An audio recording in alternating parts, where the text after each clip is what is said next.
Blue మీడియాపై మండిపడ్డ మంత్రి స్వామి వరదల్లో ఇప్పటి వరకు ఎవరూ చేయని విధంగా ఎన్డీఏ ప్రభుత్వం ప్రజలకు ప్యాకేజీ ప్రకటించింది.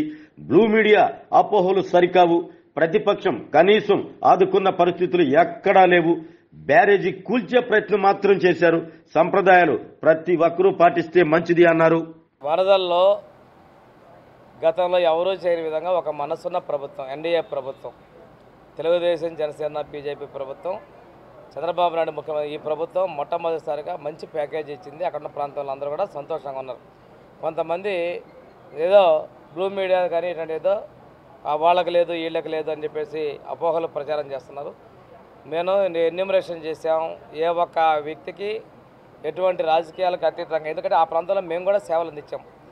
అటువంటి అవతల పార్టీ వాళ్ళే కీర్తించారు. దాని గురించి వీళ్ళెవరు కూడా మాట్లాడడం మంచి పద్ధతి కాదు. చేతైతే సహాయం చేయాలి. ₹1 ఇస్తామన్నారు, ఎవరికి ఇచ్చారో తెలియదు. 3 గంటలు తిరిగారు 3 రోజుల్లో, ఒకరోజు కాదు. ఏమన్నా చేసినట్టు పరిస్థితి ఉందా? బురద జల్లారు, ప్రకాశం బ్యారేజ్ పగలగొట్టే ప్రయత్నం చేశారు. నీ కోట్లు వేసిన వాళ్ళు కూడా ముంచలే ప్రయత్నం చేశావు. నీ బుద్ధి అది. మేము కన్స్ట్రక్షన్ చేసేవాళ్ళు, మీరు విధ్వంసం చేసేవాళ్ళు. అందుకే ప్రజలు మిమ్మల్ని ఇంటికి పరిమితం చేసిన విషయం గమనించుకోవాలి. సాంప్రదాయాలు, ఆచారాలు ఉంటాయి, ధర్మాలు ఉంటాయి. ఎవరు కూడా వాటిని ఉల్లంఘించకూడదు. అధికారం ఉందని చెప్పి అడ్డగోలుగా చేస్తే లేనప్పుడు ఇంకో విధంగా ఇబ్బందులు పడతారు. దాని ప్రత్యక్ష సాక్ష్యాలు చూస్తే మీరు ఇంకా దాని గురించి మాట్లాడడం అనవసరం.